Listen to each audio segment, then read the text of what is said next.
आज मैं आप लोगों को अपनी एक सच्ची कहानी सुनाऊंगी। तो आप सब लोगों को तो पता है कि मैं एक ट्यूशन टीचर हूँ और बच्चे मेरे घर पढ़ने आते हैं, और जो बच्चा मुझे पसंद आ जाए मैं उसके ऊपर हाथ भी साफ कर लेती हूँ। ऐसे ही एक बच्चे के साथ जिसके साथ मैंने फुल इंजॉय किया, उसके साथ मैंने लेकिन कुछ ही दिन इंजॉय किया और उसके बाद वो लोग कहीं शिफ्ट हो गए और वो लोग चले गए। तो मैं आप लोगों को फुल उसकी स्टोरी सुनाती हूँ। तो उस बच्चे का नाम अरसल था।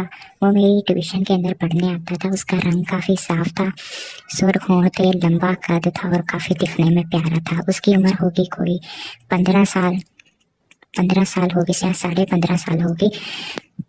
मैं देखती थी तो वो भी मुझे अक्सर देखता होता था।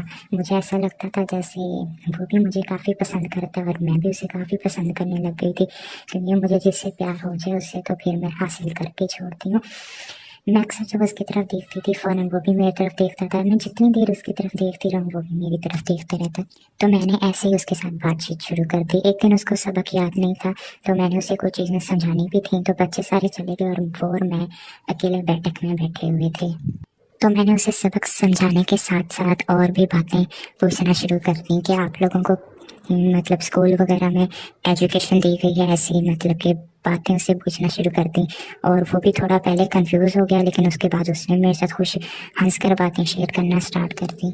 और उसकी तो मेरे ऊपर पहले से नीयत ख़राब थी। तो वो मुझे कहता कि टीचर जी देखिए, आपके हस्बैंड तकरीबन 2 महीनों बाद आते हैं या 1.5 महीने बाद आते हैं, तो आप इतना टाइम मैनेज कैसे करती हैं। तो मैंने भी उसे खुल के बताना शुरू कर दिया कि मेरी तो बिल्ली तरस जाती है, कोई प्यास बुझाने वाला नहीं है, काश कोई प्यास बुझाने वाला हो। तो वो कहता कि आप मेरे साथ कर लें। पहले तो मैं जानबूझ के करना तो मैं भी चाहती थी, लेकिन जानबूझ के कहा कि ये आप क्या कह रहे हो। तो वो कहता टीचर को आपका भी तो दिल है ना मेरे ऊपर, आप भी मुझे देखती रहती हैं, मैं भी आपको देखता रहता हूँ। तो आपकी प्यासी बिल्ली भी है, प्यास बुझाने वाला कोई भी नहीं है, और मेरा तो हथियार भी काफ़ी पावरफुल और बड़ा है।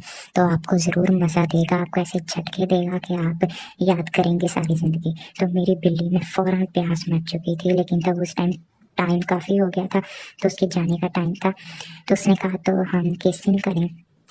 तो मैंने उसे कहा कि संडे वाले दिन छुट्टी होती है, आपने कहीं जाना तो नहीं। तो वो कहता कि नहीं मैंने तो कहीं नहीं जाना होता, आप बता दें बस, जब आपका टाइम होगा मैं आ जाऊँगा संडे वाले दिन। तो हमने संडे वाले दिन रख लिया। संडे वाले दिन पहले तो सुबह का टाइम डन था, लेकिन सुबह टाइम वो कह रहा था कि मैं कहीं जा रहा हूँ, मतलब कुछ अर्जेंट काम है। तो उसने मुझे मैसेज करके बता दिया कि मैं दोपहर के वक्त आ जाऊँगा। तो मैं भी दोपहर के वक्त नहा धो लिया, उसके लिए कुछ खाना भी बना लिया। मैं नहा धोकर कपड़े शपड़े पहन कर लिपस्टिक लगा कर खुशबू लगा कर बड़ा वगैरह पहन कर